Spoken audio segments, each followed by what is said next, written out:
নমস্কার বন্ধুরা, রুমার গল্পের দুনিয়ায় আপনারা সকলে স্বাগত। আজ আপনারা শুনবেন বিভূতিভূষণ বন্দ্যোপাধ্যায়ের লেখা গল্প ঝগড়া। আমার গল্প পাঠ ভালো লাগলে আপনারা যারা এখনও আমার চ্যানেলটিকে সাবস্ক্রাইব করেননি তারা আমার চ্যানেলটিকে সাবস্ক্রাইব করে নেবেন। এখন শুরু করছি আজকের গল্প ঝগড়া।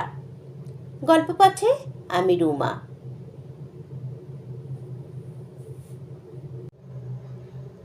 সন্ধ্যার সময় কেশব গাঙ্গুলির ভীষণ ঝগড়া হয়ে গেল দুই কন্যা ও স্ত্রীর সঙ্গে। কন্যা দুটিও মায়ের দিকে চিরকাল। এদের কাছ থেকে কখনো শ্রদ্ধা ভালোবাসা পাননি কেশব।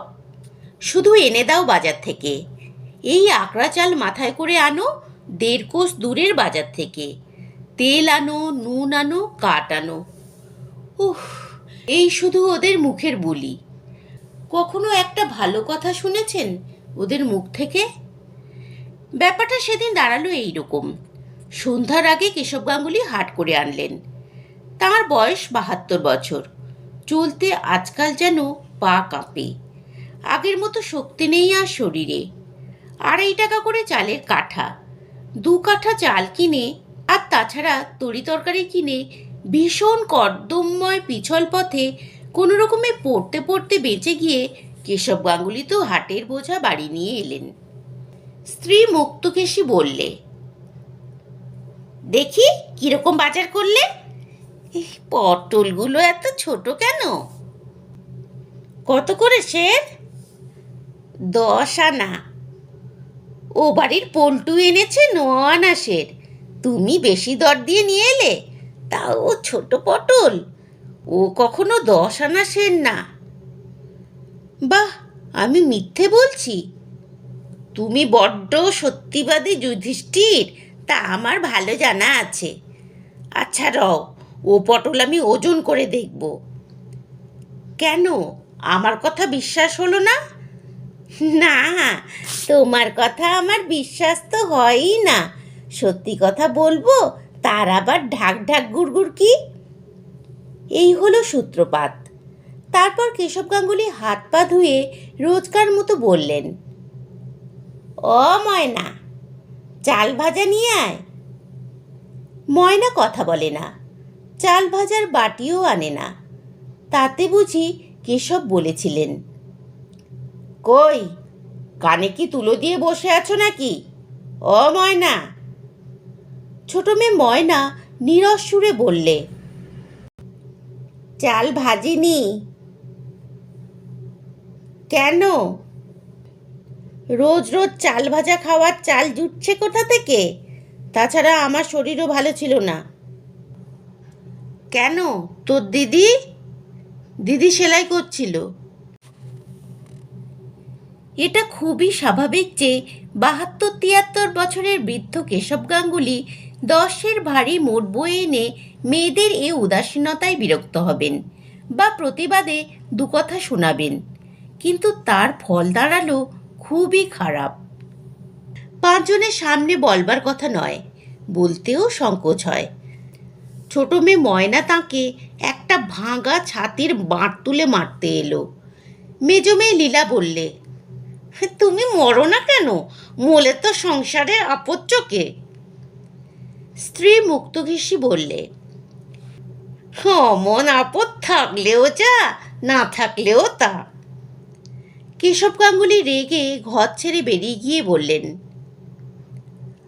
আমি তোদের ভাত আর খাবো না, চললাম।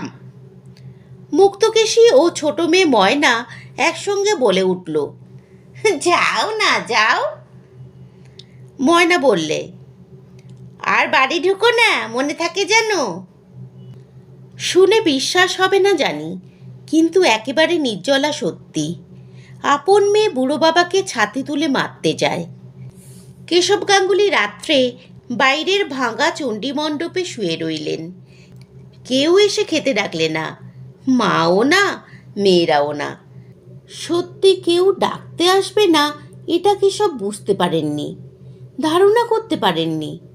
তাই ঘটে গেল অবশেষে। না খেয়ে সমস্ত রাত কাটল কেশব গাঙ্গুলির, নিজের পৈতৃক ভিটেতে, স্ত্রী ও 2 কন্যা বর্তমানে। এ কথা ভাবতে পারা যায়? কেশব গাঙ্গুলি সত্যি কখনো ভাবেননি যে এতটা তিনি হেনস্থার পাত্র তাঁর সংসারে। মেয়েরা বা তার স্ত্রী তাকে কেউ ভালোবাসে না, এ তিনি অনেক দিন থেকেই জানেন। কিন্তু তার বহর যে এতটা, তা তিনি ধারণা করবেন কিভাবে? ক্ষুধায় ও মশার কামড়ের যন্ত্রণায় সারা রাত কেটে গেল ছটফট করে। সকালে উঠে আগে কেশব নদী থেকে স্নান করে এসে সন্ধ্যাহ্নিক ও জপ করে নিয়ে প্রতিবেশী যদুনন্দন মজুমদারের বাড়ি চা খেতে গেলেন। যদুনন্দন বললেন, কি কাকা, আজ এত সকালে কি মনে করে? এ কথার উত্তরে কেশব গাঙ্গুলি বললেন, কাল রাত্রের কথা, পরিবার ও মেয়ে দুটির দুর্ব্যবহারের কাহিনী। যদুনন্দনের কাছে এ কথা নতুন নয়। পাড়ার মেয়েদের কানাকানির মধ্যে দিয়ে কেশব গাঙ্গুলির দুরবস্থার কথা অনেক দিন শুনেছেন তিনি। তবুও বিস্ময়ের ভান করে বললেন, সে কি কাকা, বলেন কি? কাল রাত্রে খাননি? এ বড্ড অন্যায় কাকিমার। ছি ছি, এবেলা আপনি আমার বাড়ি খাবেন, বসুন। কেশব গাঙ্গুলি আর বাড়ি এলেন না। সেখানেই দুপুর পর্যন্ত থেকে আহারের পর যখন বাড়ি এলেন, তখন এক ভীষণ কাণ্ড বেঁধে গেল। মুক্তকেশী বললে, হ্যাঁ, আবার এ বাড়িতে কেন? যাও, দূর হও। যে বাড়িতে গিয়ে নিন্দে রটনা করে এক পাথর ভাত মেরে এলে, সেখানেই যাও না। কতদিন খেতে দেয় দেখি একবার। মেয়েরাও বললে, বেশ তো, পরের বাড়ি টোকলা সেধে কতদিন চলে দেখি না, এখানে আবার কেন, যাও না। কাকে কি বলেছি আমি? আহা ন্যাকা, আমরা জানি নে। ওই তো যদুদার মেয়ে ঘাটে আজ ব্যাখ্যান করেছে সবার কাছে। ওই বুড়ো মানুষ ওকে খেতে দেয়নি, দুই করে তাড়িয়ে দিয়েছে, মেরেছে, সে কত কথা। আমরা শুনিনি কিছু? তা তো মিথ্যে কিছু বলিনি। মেরেছিলাম তোমাকে আমরা, খেতে দিইনি আমরা।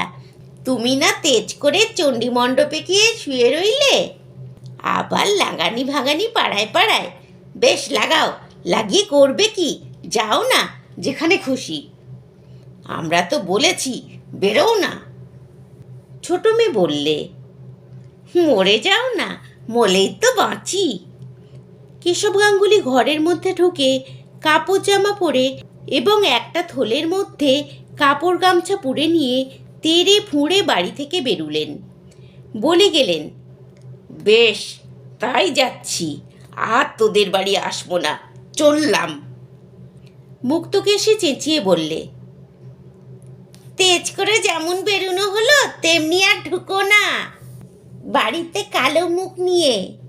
দেখব তেজ, কে জ্বর হলে দেখে তা দেখব। কেশব গাঙ্গুলি হন হন করে বাড়ি থেকে বেরিয়ে চলে গেলেন। হোক জ্বর। নৈহাটি থেকে এখানে এসে পর্যন্ত ম্যালেরিয়ায় ভুগছেন। দুর্বল করে ছেড়ে দিয়েছে বড়। তা হোক, যা হয় হবে। কেশব গাঙ্গুলি রেলে চাকরি করতেন। চাকরি থেকে অবসর নিয়ে নৈহাটিতে বাড়ি করেছিলেন। কিন্তু 12-14 বছর বসে খেয়ে প্রভিডেন্ট ফান্ডের সমস্ত টাকা, যা বাড়ি তৈরির পর অবশিষ্ট ছিল, ক্রমে ক্রমে ফুরিয়ে যেতে লাগলো। এখনো ছোট মেয়ের বিয়ে বাকি। টাকা ফুরিয়ে গেলে কি খাবেন? অগত্যা নৈহাটির বাড়ি বিক্রি করে পৈতৃক গ্রামে এসে এই 2 বছর বাস করছেন। শরিকদের সঙ্গে ঝগড়া করে 2 ঝাড় বাঁশ ও বিঘে 2 ধানের জমি পেয়ে যা হোক একরকম চালিয়ে যাচ্ছিলেন।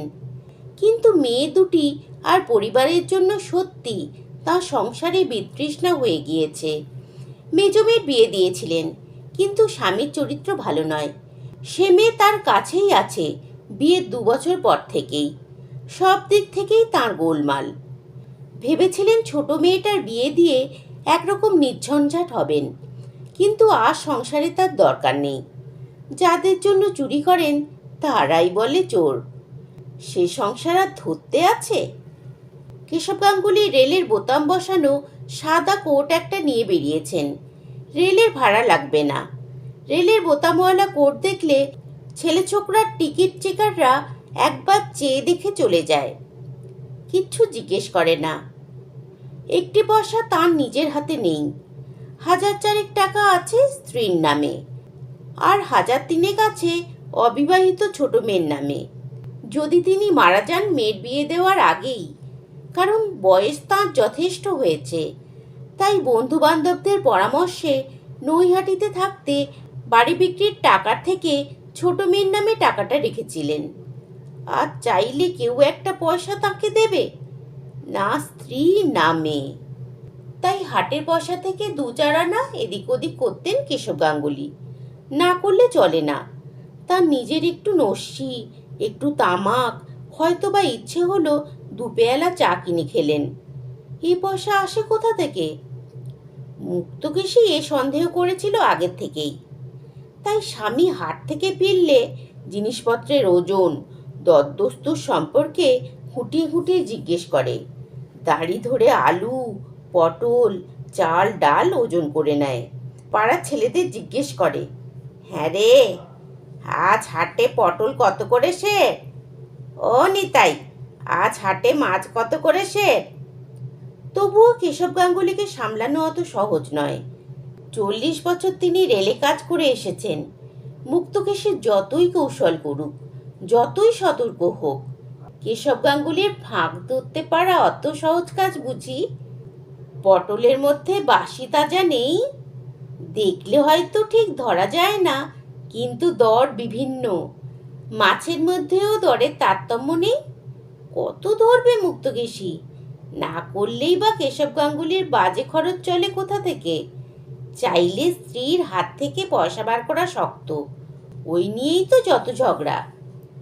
কেশব গাঙ্গুলি বাড়ি থেকে বেরিয়ে স্টেশনে এসে পৌঁছলেন বেলা 3টের সময়। কাল হাট থেকে ফিরবার সময় 6 আনা পয়সার হেরফের করেছিলেন। সেই পয়সা পকেটে খুচরো আছে, আর আছে গুপ্তস্থান থেকে সন্তর্পণে বার করা 3 টাকা 7 আনা। এই 3 টাকা 13 আনা ছাড়া জগতে তাঁর বলতে আর কোথাও কিছু নেই। হ্যাঁ, অবশ্যই পকেট ঘড়িটা আছে, সেটাও রেলের জামার বুক পকেটে এনেছেন। বিক্রি করলে 30-40 টাকা হবে। সেকালের কুরুভাইজার ফ্রেডিসের ঘড়ি, এখানকার মতো ফংবেনে জিনিস নয়। স্টেশনের কাছে একটা জাম গাছের তলায় পাকিস্তানের উদ্বাস্তুদের পান বিড়ির দোকান। পান কিনলেন 2 পয়সার, বিড়িও 2 পয়সার। দেশলাই একটা কত? 4 পয়সা? দাও একটা। পান খেয়ে বিড়ির ধোঁয়া টেনে কেশব গাঙ্গুলি শরীরের কষ্ট খানিকটা দূর হলো। এতক্ষণ চিন্তা করবার মতো অবস্থা তাঁর ছিল না। তিনি আপাতত যাবেন কোথায় সেটা কিছু ঠিক করেননি। না করেই বাড়ি থেকে বেরিয়েছেন অবশ্যই। এখনো ট্রেনের ঘণ্টাখানেক বিলম্ব আছে। যাবেন কোথায়? যেখানে যান, যেতে তো হবে। 3 টাকা 13 আনায় স্বাধীনভাবে খাওয়া কতদিন চলবে? মেয়ের বাড়ি যাবেন? জামাই কাজ করে টিটাগড়ের কাগজের কলে, টিটাগড়েই বাসা। সেখানে যেতে লজ্জা করে। এই গত জ্যৈষ্ঠ মাসে সেখানে গিয়ে 2 দিন ছিলেন। অবশ্যই জামাষষ্ঠীর তত্ত্বস্বরূপ নিয়ে গিয়েছিলেন কিছু আম ও 2টো কাঁঠাল। বারবার জামাই বাড়ি যেতে আছে। বিশেষ করে আজকাল রেশনের চালের দিনে কারো বাড়িতেই একবেলার বেশি দুবেলা থাকতে নেই। কি মনে করবে? যে কাল পড়েছে। ট্রেন এসে পড়ল। উঠে বসলেন এক কোণে। রেলে জামা আছে, টিকিট লাগবে না। হু হু করে ট্রেন চলল। কাশফুলের ক্ষেতে কাশফুল ফুটতে শুরু করেছে। খুব বৃষ্টি হওয়ায় ধানের ক্ষেত জলে ডুবুডুবু। অনেক জায়গায় এখনো ধান বুনছে। খুব ভালো করেছেন কেশব।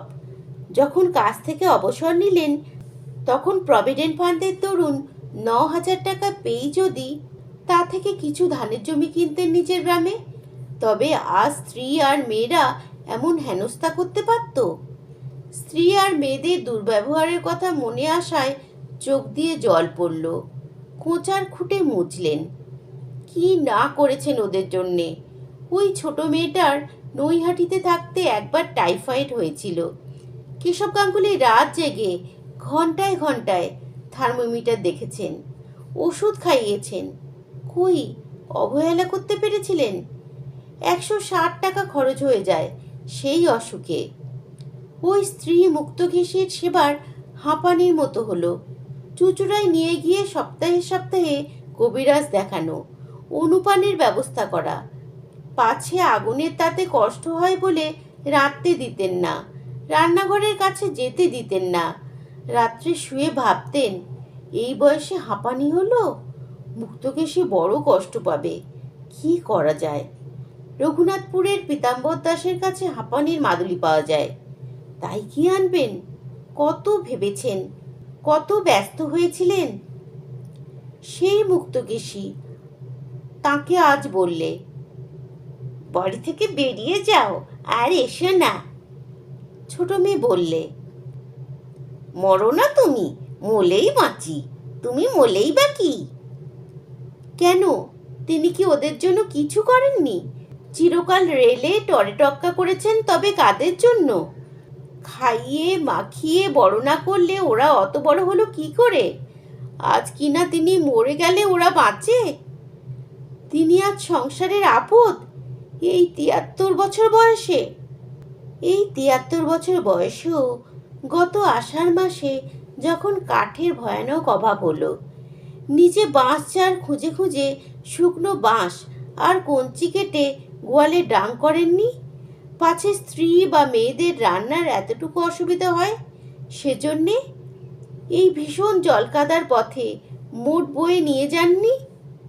যাক, এসব কথা তিনি বলতে চান না, তবে মনে কষ্ট হয় এই ভেবে যে সংসার কীরকম অকৃতজ্ঞ, যাদের জন্য সারা জীবন খেটে খেটে গায়ে রক্ত জল করেছেন, তারাই আজ বলে কি না তিনি মলেই তারা বাঁচে, তাদের কোনো ক্ষতি হবে না। কেশব গাঙ্গুলির মনের মধ্যেটা হা হা করে উঠল দুঃখে, চোখে আবার হু হু করে জল এলো। কোঁচার খুঁটে মুজলেন, আজ যদি টিকিট। কেশব গাঙ্গুলি মুখ তুলে চমকে চাইলেন। একটি ছোকরা টিকিট চেকার সামনে এসে দাঁড়িয়েছে। কেশব গাঙ্গুলি বললেন, রেলওয়ে সার্ভেন্ট। ছোকরা চলে গেল। বেশ ছেলেটি, এরকম একটি ছেলে যদি আজ তার থাকতো, তাহলে ওরা এমন কথা বলতে সাহস পেত না। সবই অদৃষ্ট। ছেলে তার হয়নি, হয়েছিল, তখন তিনি তিনপাহাড় স্টেশনের তারবাবু। ছেলের নাম শান্টু। প্ল্যাটফর্মে হেলে দুলে চলে বেড়াতো। আজও বেশ মনে আছে, তাকে বলতো, বাবা আমাকে পুরনো টিকিট দেবে? পুরনো টিকিট হাতে পেলেই সে হঠাৎ মুখে পু শব্দ করে ট্রেন ছেড়ে দিত।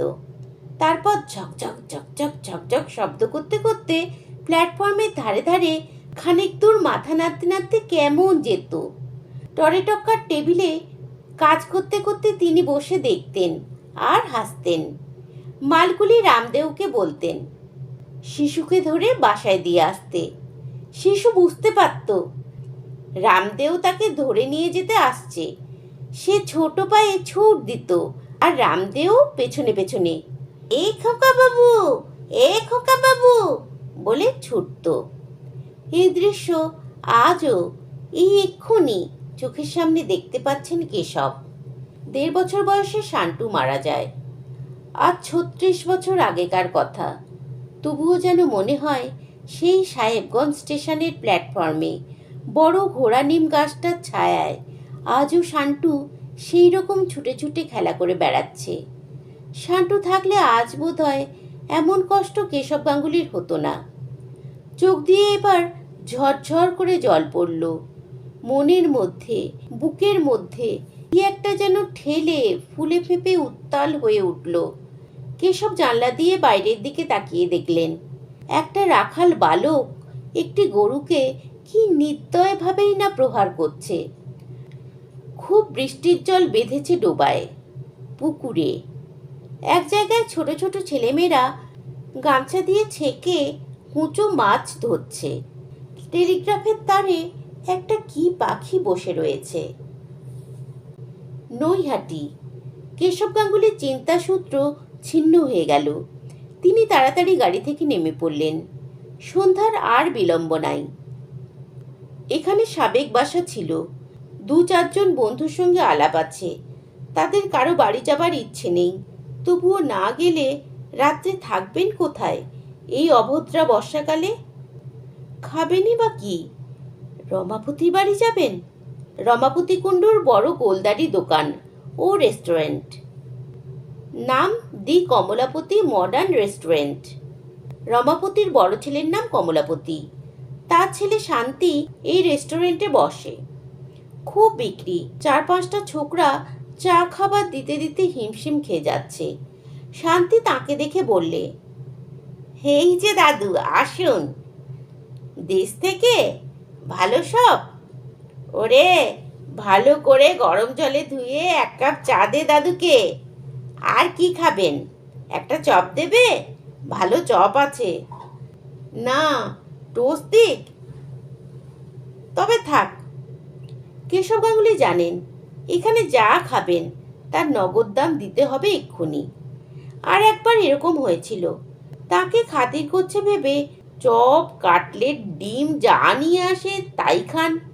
শেষে হাসি মুখে আপ্যায়িত হয়ে বিদায় নেবার জন্য টেবিলের কাছে যেতেই শান্তি হাসি মুখে বললে, 1 টাকা 13.5 আনা। আজ আর সে ভুল করবেন না। হাতে পয়সা কম। চায়ের 6 পয়সা দাম দিয়ে কিছুক্ষণ বসে রইলেন। শান্তিকে বললেন, তোমার বাবা ভালো? তোমার দাদু বাড়িতে আছেন? আগে হ্যাঁ, একবার যাব দেখা করতে। যান না, এখন বৈঠকখানাতেই বসে আছেন। আর শশী কাকা আছেন। আচ্ছা, আসি। কেশব গাঙ্গুলির মনটা খারাপ হয়ে গেল। ব্যবসাদারের চক্ষু লজ্জা নেই। সংসার বড় কঠিন জায়গা। তবুও রমাপতির বাড়িতেই গেলেন। রমাপতি কুণ্ডু তাঁর সমবয়সী। তাকে দেখে খুশি হলো। যত্ন করলে খুব। রাত্রে লুচি, তরকারি, মিষ্টি খাওয়ালে। ভালো গদি পাতা নেটের মশারি খাটানো বিছানায় দীর্ঘ নিঃশ্বাস ফেললেন। পরের এমন সুন্দর বিছানাতে কদিন তিনি শোবেন? তাঁর আশ্রয়স্থল তো বৃক্ষতল। এরা না হয় আজ রাত্রেই খাতির করে আশ্রয় দিয়েছে। কেন অপরের অদৃষ্টে এত সুখ থাকে, আর তাঁর অদৃষ্টে এমন ধারা? এই তো রমাপতিকে দেখলেন। তার নাতনিরা কত যত্নে বাতাস করতে লাগলো খাওয়ার সময়ে। খাওয়ার পর এক নাতনি আমলা নাকি তেল রোজ মালিশ করে দাদুর পায়ে। পুত্রবধূরা বাবা বলতে অজ্ঞান। সেটা হয়তো পয়সাওয়ালা বলে। রমাপতির নামেই ব্যবসা। লক্ষপতি লোক। আজ তাঁর হাতে যদি পয়সা থাকতো তবে কি তার মেয়েটা তাকে অমন কথা বলতে সাহস করত? তিনি নিঃস্ব, কাজেই তাকে হেনস্থা করে। পয়সা এমন জিনিস। কত কি ভাবতে ভাবতে কেশবের ঘুম এলো। একটা বড্ড ব্যথার জায়গা খচখচ করে। যখন তিনি চলে যাচ্ছেন বাড়ি থেকে বেরিয়ে, তখন মেয়েরা কেন দৌড়ে এসে পথ আটকালে না? স্ত্রী কেন ছুটে এলে না? সব মিথ্যে, সব ভুয়ো, সব স্বার্থের দাস। দয়া, মায়া, স্নেহ, মমতা পৃথিবীতে নেই। রমাপতি কুণ্ডু লক্ষপতি। তাই আজ নাতি নাতনি তার পায়ে তেল মালিশ করে।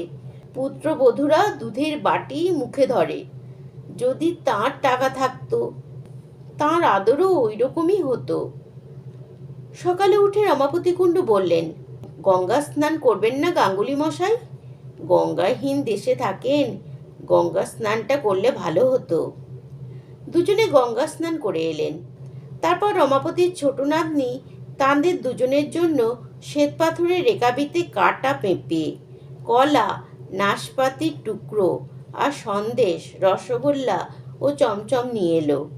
কেশব গাঙ্গুলিকে বললে, দাদু, আপনার রান্নার জোগাড় কি এক্ষুনি করে দেব, না একটু দেরি হবে? অর্থাৎ এরা গন্ধ বণিক। ভাত রেঁধে দেবে না ব্রাহ্মণের পাতে। রাত্রে লুচি খাওয়াতে পারে, কিন্তু দিনে ভাত রেঁধে খেতে হবে। কেশব বললেন, আমি চলে যাব আজ দিদি। রমাপতি কুণ্ডু বললে, সে কি কথা গাঙ্গুলি মশাই, আজ ওবেলা আপনাকে নিয়ে হরিসভায় ভগবত পাঠ শুনতে যাব ঠিক করে রেখেছি। রমাপতির নাতি টুনিও বললে, আজ যাবেন কি দাদু? আজ আমরা ওবেলা তালের ফুলুরি, তালের ক্ষীর করব। আপনি আজ চলে যাবেন? যেতে তো দিলাম। কেমন সুখের সংসার, কেমন মিষ্টি কথাবার্তা, মিষ্টি ব্যবহার। লক্ষ্মী যেখানে বিরাজ করেন সেখানে কি কোনো জিনিসের ত্রুটি থাকে? সারাদিন বড় আনন্দে কাটল। খাওয়া দাওয়ার প্রচুর ব্যবস্থা। সন্ধ্যার দিকে গঙ্গার ধারের হরিসভায় আজামিলের উপাখ্যান শুনতে গেলেন দুজনে। ব্যাখ্যাকারী নবদ্বীপের গোস্বামী বংশের লোক। বড় সুন্দর বোঝাবার ও বর্ণনা করবার ক্ষমতা। ভগবান অমন মহাপাপী অজামিলকে কৃপা করেছিলেন। শুধু বিপন্ন হয়ে সে কাতরে তাকে মৃত্যুকালে ডেকেছিল বলে। তিনি কি এতই পাপ করেছেন? ভগবান নিশ্চয়ই তাকে ঠেলে ফেলে দেবেন না দূরে। কিন্তু কোথায়, কিভাবে স্থান দেবেন ভেবে পাওয়া যাচ্ছে না। আহা, জগতে এত সুখ, এত আনন্দ চারিদিকে, অথচ তাঁরই ভাগ্যে সব এমন হলো কেন? আসবার সময় রমাপতি কুণ্ডুকে বললেন, বেশ আছেন কুণ্ডুমশাই না? আপনার আশীর্বাদে। আমায় একটা চাকরি করে দিন না। কিরকম চাকরি? এই ধরুন কারো বাড়িতে থেকে ছেলে পড়ানো, কি হাট বাজার করা। পাগল, আমাদের এই বয়সে কি পরে চাকরি করা চলে দাদা? কেন, চিরকাল চাকরি করে এসে বুঝি বাড়ি থাকতে ভালো লাগছে না? তা হোক, বাড়ি বসে ভগবানের নাম করুন গে। না, বোঝাতে পারলেন না। সব কথা বলা যায় না। কাল এখান থেকে চলে যেতে হবেই। রাত্রে আবার সেই লুচি, মাছ, মিষ্টি, দুধ। কি খাওয়া দাওয়া এই বাড়ির! কি সব আটপৌরে শাড়ি পরেছে মেয়েরা, বিদ্যুতের আলো, পাখা, কত সুখে এরা আছে। কেমন খাওয়া দাওয়া! মুক্তকেশীকে, মেয়েদের কি যত্নে তিনি রেখেছেন। চিরকাল রেলের ঘুপচি বাসায় বাস করে এসেছে। এখন দেশে গিয়ে দুবেলা ধান সেদ্ধ করতে হয়, খাড়ে কেচে কাপড় পরতে হয়। থোড় আর এঁচড়ের তরকারি ছাড়া মাছ মাংস হয় মাসে কদিন। হাতে পয়সা কোথায়? কোনো ভালো জিনিস দিতে পারেন ওদের মুখে? আজকালকার বাজারে লুচি ছিঁড়তে গিয়ে কেশব গাঙ্গুলির চোখে জল এলো। মাছের মুড়ো, কতকাল মাছের মুড়ো খাননি, ওদের খেতে দিতে পারেননি। কি সুখে রেখেছেন ওদের। টুনি বলল, চমচম দুটোই খেয়ে ফেলুন দাদু, গরম লুচি নিয়ে আসি। পরদিন সকালে রমাপতি কুণ্ডুর বাড়ি থেকে চলে গেলেন কেশব। ওরা বলেছিলেন সেদিনটাও থাকতে। কেশব থাকতে চাইলেন না। তাতে দুঃখ ঘুচবে না, একটা চাকরি পেলেও হতো। এখানে সেই জন্যেই আসা। ওদের বাড়ি থেকে বেরিয়ে গঙ্গার ধারের দিকে চললেন। একটা নির্জন স্থানে বসে কতক্ষণ ভাবলেন। জগতে কেউ কাউকে ক্ষমা করে না। মুক্তকেশের ওপর হয়তো কোনো সময় কোনো অন্যায় কিছু করে থাকবেন, তা ওরা কখনো ভুলবে না। প্রতিশোধ নেবার সময় এলেই প্রতিশোধ নেবে। এই কি জগতের নিয়ম? এই জগতে কেউ কি ভালোবাসার নেই? বিচার করবার, দণ্ড দেবার সকলেই আছে।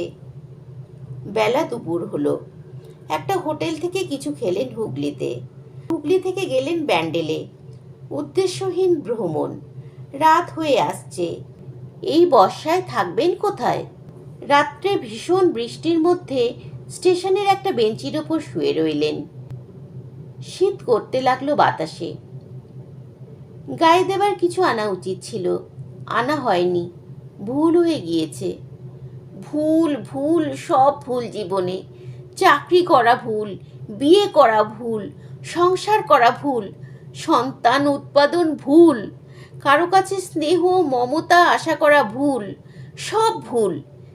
জীবনটা একটা মস্ত ভুল, একটা মস্ত ফাঁকা, একটা মস্ত ফাঁকি।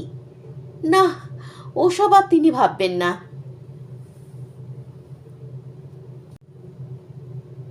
4 দিন পরে কেশব গাঙ্গুলির হাতে সব টাকা ফুরিয়ে গিয়েছে। ব্যান্ডেল স্টেশনের বেঞ্চিতে শুয়ে এই কদিন কাটলো। কাল থেকে কিছু খাওয়া হয়নি। খুব খিদে পেয়েছে। চলবেন কি করে? তার শরীর ঝিমঝিম করছে খিদেতে। 73 বছর বয়সে খিদে সহ্য করবার মতো শক্তি নেই তার। সত্যি বড় খিদে পেয়েছে। কি করবেন এখন? ঘড়িটা বেচবেন? মনে পড়ে তার প্রথম যৌবনে তিনি ব্যান্ডেল স্টেশনের সিগন্যাল ক্লার্ক ছিলেন। ওই তো তার সেই ঘর, সেই টেবিল, সব সেই রকমই আছে। তার কোয়ার্টার সেখানে ছিল না।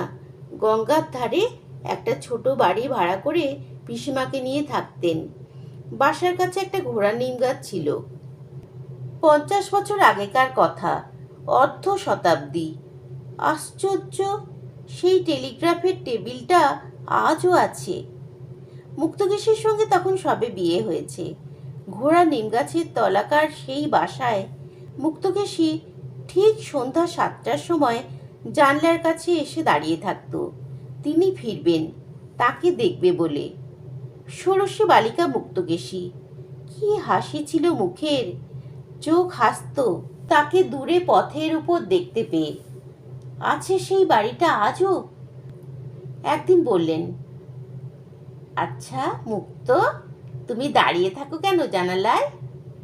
মুক্ত বলেছিল, তুমি আসো তাই।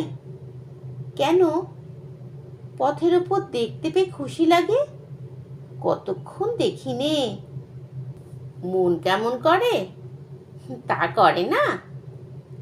একদিন মনে আছে, তাকে জানলা থেকে দেখে বললে, আজ কি করেছি বলো তো তোমার জন্যে? কি গো? ডালপুরি। সত্যি? হ্যাঁ, এসে দেখো। তারপর তিনি বাড়িতে ঢুকলে তাকে পাখার বাতাস দিয়ে সুস্থ করে মুক্ত পিঁড়ি পেতে বসিয়ে 16 থেকে 17খানা গরম ডালপুরি খাইয়েছিল কত যত্ন করে।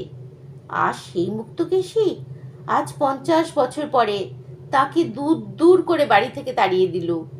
আজ যখন মুক্তকেশীর সেবা সবচেয়ে তার দরকার হয়েছে, তখন চোখ দিয়ে জল বেয়ে পড়ল হু হু করে কেশব গাঙ্গুলির। কেমন যেন মনে হলো সব শূন্য। ওই আকাশের নিরালা মেঘগুলোর মতোই তার মন শূন্য, জীবন শূন্য, নিরালা, নিরবলম্বন। পৃথিবীতে তার কেউ কোথাও নেই। 50 বছর আগে সেই ষোড়শী রূপসী মুক্তকেশীকে আজ আর কোথাও খুঁজে পাওয়া যাবে না। কোন অজানা দিগন্তে সে মিলিয়ে গিয়েছে বহু কাল আগে। জীবনটা কেন এত বড় ফাঁকি, এত বড় মিথ্যে, এত বড় জুয়োচুরি? হারে গাঙ্গুলি বাবু যে, কোথায় ছিলেন এতদিন? কেশব চমকে পিছন ফিরে চেয়ে দেখলেন একজন মধ্যবয়স্ক টিকিট চেকার, ক্রু দলের মোড়ল। ওর নামটা তিনি জানতেন, এইমাত্র হঠাৎ ভুলে গেলেন। বুড়ো হয়েছেন, মুখ দেখে এখন ভালো বলতে পারেন না। বাড়ি ছিলাম ভাই। তারপর এখানে কি মনে করে? বৌদির সঙ্গে ঝগড়া করে নাকি? কেশবের মুখ বিবর্ণ হলো। কাষ্ঠ হাসি হেসে বললেন, হ্যাঁ ভাই, সেসব তাই বটে। চলুন সাহেবগঞ্জ পর্যন্ত বেরিয়ে আসা যাক। চেক করতে বেরিয়েছি, চলুন আমার সঙ্গে। 2nd ক্লাসে তুলে দিচ্ছি। আসুন। খাবো কোথায়? আপনি খাননি এখনো? বর্ধমানে খাওয়াবো, চলুন। জিনিসপত্র কিছু আছে? কিছু না, তবে চলুন। এক্সপ্রেস এসে পড়ল। বর্ধমানে ক্রুদের ঘর থেকে সঙ্গী লোকটির জন্যে ভাত তরকারি এলো। রাত তখন 7:30। দুজনে ভাগ করে খেলেন। সঙ্গী ব্রাহ্মণ, নাম পঞ্চানন বাড়ুজ্জে, বাড়ি জয়নগর মজিলপুর। পেট ভরে ভাত খেয়ে কেশব গাঙ্গুলি যেন ধরে প্রাণ এলো। সোজা খিদেটা পেয়েছিল। কি সুন্দর বর্ষা সচল বাতাস দুদিকের মাঠে বনে বইছে। উচ্চি ফুলের সুবাস মাঝে মাঝে আসে বাতাসে। এই সব বন, এই অন্ধকার আকাশ, নক্ষত্রের দল কেমন যেন তাকে বহুদূরের সঙ্গীহীন একক জীবনের বাণী এনে দিচ্ছে। নিঃসঙ্গ জীবনে কত দূরে কোথায় যেন যাচ্ছেন তিনি, আর বাড়ি ফিরবেন না, আর মুক্তকেশীর হাতে হাটের থলে তুলে দেবেন না। তার সংসার করা ফুরিয়ে গিয়েছে। অন্ধকারের মধ্যে দিয়ে নিরুদ্দেশের দিকে যাত্রা শুরু করলেন আজ তিনি। সেকেন্ড ক্লাস গাড়িতে তিনি একা। বেশ লাগছে অনেক দিন পরে। গত 1 বছর শুধু মাথায় মোট করে হাট ঘুরেছেন। মাথার ঘাম পায়ে ফেলে রেশনের আটা, চিনি, কেরোসিন তেল তুলেছেন। যাদের জন্যে তারা আজ এই 73 বছর বয়সে, তাকে পারলে ঘরের বার করে দিতে। পয়সার তার দরকার নেই, পয়সা সব মুক্তকেশীর হাতে থাকুক, তার পয়সাকেই ওদের দরকার, তাকে নয় তো। বেশ, পয়সাই রইল, চললেন তিনি। সাঁইথিয়া। অনেক রাত হয়েছে, এবার একটু ঘুমুলে হতো না? সারাদিন টোটো করে বেরিয়েছেন ব্যান্ডেলে। এই সাঁইথিয়াতে একবার তিনি রিলিফে এসেছিলেন মনে আছে, বহুকাল আগে। তখন মুক্ত বলে দিয়েছিল, রোজ 1খানা করে চিঠি দিও। 8খানা পোস্টকার্ড সঙ্গে দিয়ে দিয়েছিল। হঠাৎ মনে পড়ে গেল কথাটা। সাঁইথিয়াতে তখন বিধুভূষণ রায় ছিলেন স্টেশন মাস্টার। তার বাড়িতেই খাওয়া দাওয়া হতো। বিধুবাবুর ছেলে সদানন্দ, তার চেয়ে কিছু ছোট। সদানন্দ ও তিনি একসঙ্গে তাস খেলতেন কাছাকাছি একজন ভদ্রলোকের বাইরের ঘরে বসে। একবার একটা পাকা কাঁঠাল বিধুবাবু নামিয়ে নিলেন গার্ডের গাড়ি থেকে। কাঁঠালটা আধপচা। সদানন্দ বললে, দাদা, মা বলেছেন ক্ষীর কাঁঠাল খাবেন ওবেলা। কেশব বললেন, দূর, ওর বিচি ছাড়া আর কিছু পাওয়া যাবে না। আমি বলছি পাওয়া যাবে। কখনো না। বাজি, কি বলো? বৌদিকে 3 দিন চিঠি দিতে পারবেন না দাদা? অত কি টেবিলে বসে লেখেন? খুদে খুদে লেখাতে 1খানা পোস্টকার্ডে 1খানা খামের কাজ করে নেন। ফেলবেন বাজি? রাজি হননি কেশব। মুক্তকে চিঠি না দিয়ে থাকা অসম্ভব। সে একা এই ব্যান্ডেলের ছোট্ট বাসাতে বসে তার জন্য দিন গুনছে। রোজ ঘোড়া নিম গাছটার তলায় পিয়নের আবির্ভাবের অপেক্ষায় বসে থাকে খাওয়া দাওয়ার পর জানলাটিতে। তাকে 3 দিন চিঠি না দিয়ে বঞ্চিত করতে পারবেন না, তা কখনোই হয় না। সেসব দিন কি খুব দূরে চলে গিয়েছে? বড্ড পেছনে ফেলে এসেছেন কি? স্বপ্নের মতো মনে হলো। আবছায়া সব মিলে একাকার হয়ে যাচ্ছে। মুক্তকেশী, শান্টু, ব্যান্ডেল, 3 পাহাড়। প্রথম যৌবন, 73 বছরের বার্ধক্য, স্বপ্ন। কাঁদছেন নাকি আবার তিনি? তাই তো, কোটের গলার কাছটাই ভিজে। না না, কাঁদবার কি আছে? বুড়ো বয়সে চোখ পানসে হয়ে যায়, কাঁদবেন কেন তিনি? গাঙ্গুলি বাবু, ঘুমোলেন? অমনভাবে শুয়ে কেন? শরীর খারাপ হয়নি তো? পঞ্চানন চক্রবর্তী ক্রু চলন্ত গাড়ির দরজা খুলে ঢুকলো। সাঁইথিয়া থেকে এইমাত্র ট্রেন ছেড়েছে। কেশব যেন চমকে উঠলেন। বললেন, না তো, একটু চা খেয়ে নিন আগে স্টেশনে। এত রাত্রে চা? পাগল হয়েছ ভায়া? আমি চা খাই না এত রাত্রে, তুমি খাও। ঘুমোবে না? আরও গোটা কতক স্টেশন পার হয়ে যাক, এখন না, আপনি ঘুমিয়ে পড়ুন। পঞ্চানন চক্রবর্তী ক্রু চলে গেল। গাড়ি ঝড়ের বেগে চলেছে। বাইরে এক পশলা বৃষ্টি হচ্ছে বেশ জোরে। ঠান্ডা হাওয়ার সঙ্গে বৃষ্টির ছাট আসছে জানালা দিয়ে কামরার মধ্যে। কি একটা ফুলের সুগন্ধ এলো এক ঝলক। আহ, কি সুন্দর আরাম! ঘুমিয়ে আরাম আছে এমন জায়গায়। বুকের মধ্যে কেমন করছে কেন কে জানে। নির্জন গাড়ি। 3 পাহাড়ে কত রাত্রে গাড়ি পৌঁছবে? বিয়ের 2-3 বছর পরে 3 পাহাড়ে ছিলেন তিনি মুক্তকে নিয়ে, শান্টুকে নিয়ে। সেই সময়ের কথা কখনো ভুলবেন না তিনি। ব্যান্ডেল আর 3 পাহাড়। জীবনে এই দুই স্বর্গ, দুটি স্বর্গের দুটি অমর কাহিনী তার বুকে লেখা রয়েছে। পঞ্চানন ঘুমিয়ে পড়লে তিন পাহাড়ে তিনি নেমে পড়বেন। তিন পাহাড়ে এই বর্ষাকাল কাটে সেবার। একটা কি পাহাড়ের ওপর কি ঠাকুর ছিলেন, মুক্ত ও তিনি দেখতে গিয়েছিলেন। মুক্ত বললে, খাবে কি? পাহাড়ের নিচে চড়ুই ভাতি করব। রান্না করতে করতে বৃষ্টি এলো। একটা পাকুড় গাছের তলায় রান্না হচ্ছিল। স্টেশন মাস্টার ছিলেন শশীপদ সামন্ত, মেদিনীপুরে বাড়ি। তাঁর দুই ছেলে ননি ও হাবু ছিল সঙ্গে। হাবু কাঠ ভেঙে নিয়ে এলো পাহাড়ের ওপর থেকে। মুক্ত খিচুড়ি রাঁধতে গিয়ে ধরিয়ে ফেললে। তাই নিয়ে কি হাসাহাসি।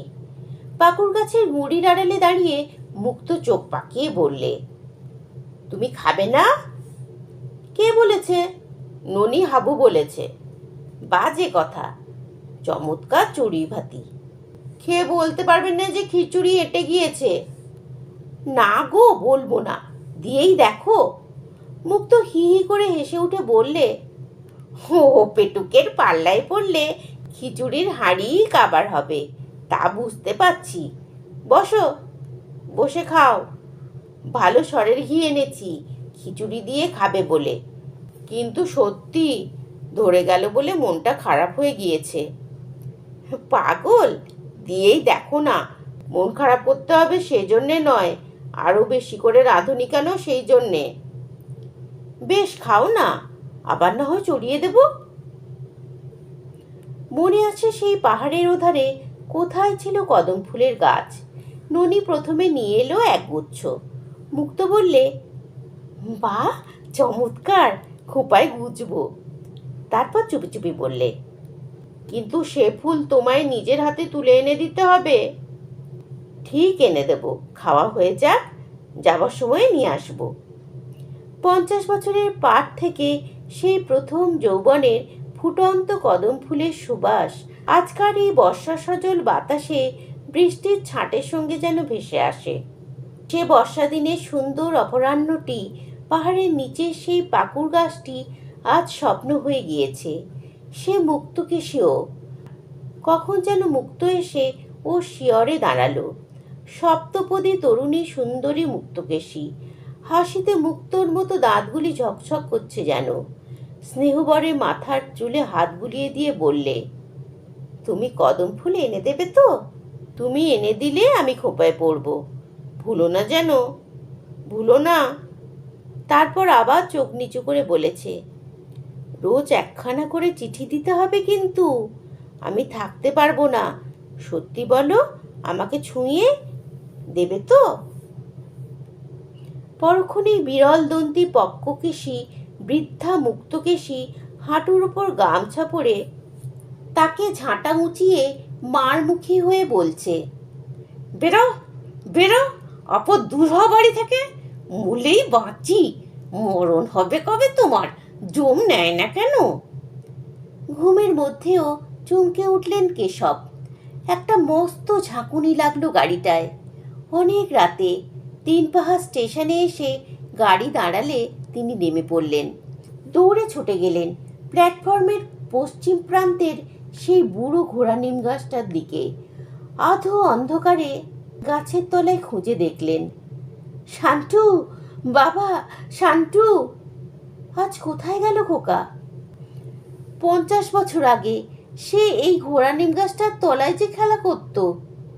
যেন শান্তি পেলেন কেশব গাঙ্গুলি যৌবনের হারানো দিনগুলোর মধ্যে আবার ফিরে এসে।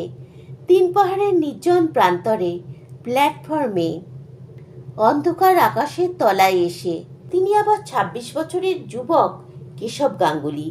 এই স্টেশনে তার বাবু, বুকে কত আশা, কত বল, কত উৎসাহ, চোখে কত স্বপ্ন।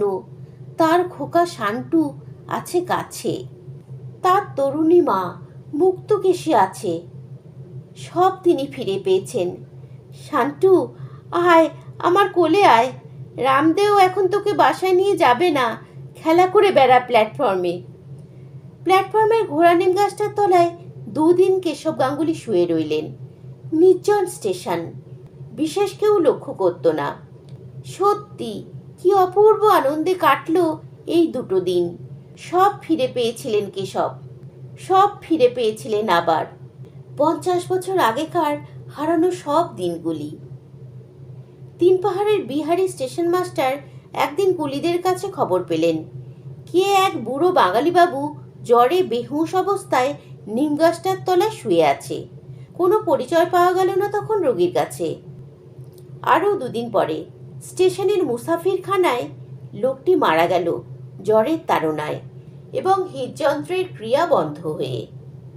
তখন মৃত ব্যক্তির শেয়রের তলা থেকে রেলের বোতামযুক্ত কোট বের হওয়াতে চারধারে জানাজানি হলো এবং ক্রুম্যান পঞ্চানন চক্রবর্তী এসে পড়ে সব পরিচয় দিলে, কিন্তু সে দেশের ঠিকানা কিছুই জানে না, দিতেও পারলে না কোনো খবর। ব্যান্ডেল স্টেশনে দেখা হয়েছিল এই পর্যন্ত, কোথায় থাকতেন সে তখন বলতে পারলে না। আরও কয়েকদিন পরে মুক্তকেশী ও মেয়েরা টেলিগ্রাম পেয়ে এসে পড়লেন যেদিন তিন পাহাড়ে। তার কয়েকদিন আগে কেশব গাঙ্গুলির অস্থি কখানা সকরিগলির ঘাটের গঙ্গায় স্থান পেয়ে গিয়েছে রেলের বাবুদের সহযোগিতায়। মুক্তকেশী শুধু ফিরে পেলেন গুরুভাইজার ফেরিসের সেই ঘড়িটা। এতক্ষণ আপনারা শুনছিলেন বিভূতিভূষণ বন্দ্যোপাধ্যায়ের লেখা গল্প ঝগড়া। গল্পটি আপনাদের কেমন লাগলো কমেন্টে লিখে জানাবেন। আপনারা যারা এখনও আমার চ্যানেলটিকে সাবস্ক্রাইব করেননি তারা অবশ্যই আমার চ্যানেলটিকে সাবস্ক্রাইব করে নেবেন। সাবস্ক্রাইব করার সময় বেল আইকনটিতে প্রেস করবেন, তাহলে আমার চ্যানেলে পোস্ট করা নতুন গল্পের নোটিফিকেশন আপনারা তক্ষুনি পেয়ে যাবেন। আজকের মতো এখানেই শেষ করছি।